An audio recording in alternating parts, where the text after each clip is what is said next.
Toye kokumba melayo. Yahweh ozali bolingo bwa solo. Bolamu boyo. Boumela seko. Yahweh yondima bisolo lenge tozali.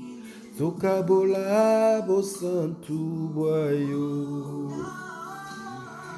Bonjour chers amis, je viens partager avec vous une pensée rapidement, je vais pas être long.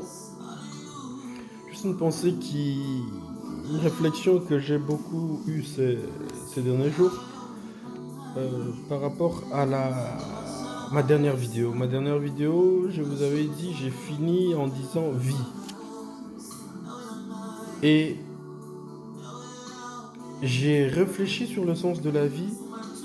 J'ai trouvé une corrélation entre la vie et une promesse pas vraiment une promesse, mais la condition que Dieu a donnée à Abraham avant d'échanger son nom d'Abraham à Abraham. Genèse 17, pardon. Dieu dit à Abraham, marche devant ma face et sois intègre.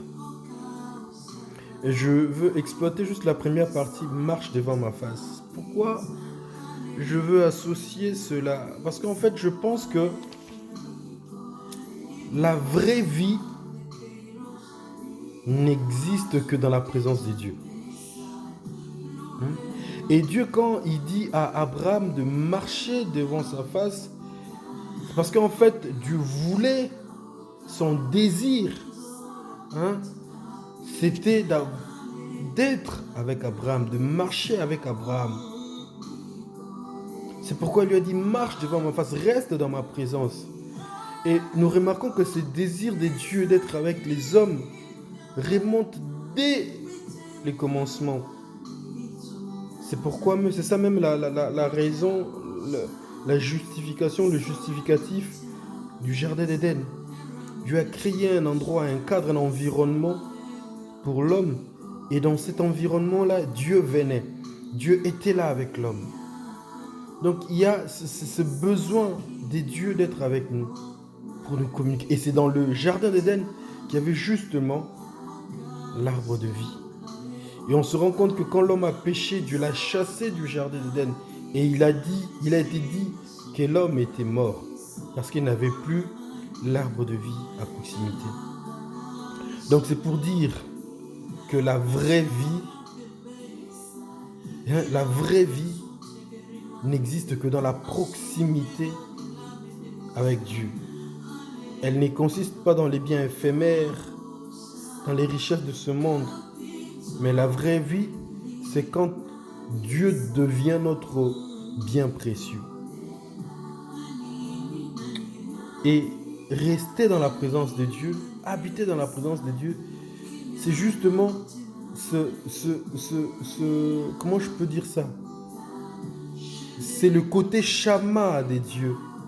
Parmi ses attributions, parmi les noms de l'Éternel, il y a ce nom que j'aime beaucoup, l'Éternel Shama, Jéhovah Shama. Et Ézéchiel finit avec ça. Il dit la ville, le livre d'Ézéchiel au chapitre 48, je crois le tout dernier verset, il dit que la ville sera appelée l'Éternel est ici. Et si on va dans le Nouveau Testament, dans Marc chapitre 3, là quand Jésus-Christ a appelé ses disciples, la Bible dit, il les a appelés pour les avoir avec lui, au verset 14. Pour les avoir avec lui, pour être à côté d'eux. Il voulait être à côté des apôtres, les disciples. Jésus voulait que les disciples soient à côté des... Et au verset 15, il dit, et pour les envoyer pour aller faire des miracles. Donc, aller faire des miracles ne vient que après avoir été avec Dieu, avec Jésus. Après avoir vécu avec Jésus, après avoir marché avec Jésus. C'est-à-dire nous devons marcher avec Dieu, nous devons désirer la présence de Dieu. Nous devons marcher avec lui. Elohim, Dieu se présente, Elohim le Dieu créateur. Mais quand nous le connaissons, Le but final, c'est qu'il devienne Shama. Je prie que le Shama des dieux vienne dans ta vie. Je prie que la ville dont Ézéchiel a parlé, que cette ville-là soit toi.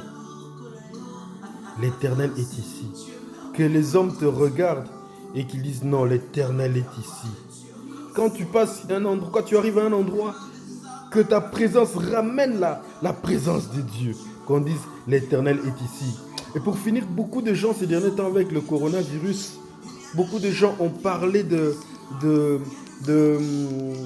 Psaume 91. Hein? Ça a été un des passages les plus cités. On l'a cité peut-être parce qu'on avait peur de la mort ou du Covid. Oui, mais le problème c'est que quand on regarde bien ce passage, hein, le psaume 91, la Bible dit, je vais finir là, la Bible dit, c'est lui qui demeure sous l'abri du Très-Haut, repose à l'ombre du Tout-Puissant. C'est lui qui demeure, pas celui qui est des passages, c'est lui qui demeure, demeure. Hein, sous l'abri du Très-Haut. Ça veut dire que tu y es dans la présence de Dieu. Demeurer, ça veut dire habiter. Tu es là, tu as établi ton domicile. Ça dit la présence de Dieu. Là où Dieu est, c'est ça ton justificatif de domicile. Hein? Je prie que tu demeures dans la présence de Dieu. Je prie que tu marches devant le Seigneur. Avant que ton nom soit transformé. Hein? Pour que ton nom passe d'Abraham à Abraham, père des multitudes, source des bénédictions. Avant que tu ne sois source de bénédiction pour les autres, reste dans la présence de Dieu. Que le Shama de Dieu vienne en toi. Que le Shama de Dieu remplisse ta vie. Vie.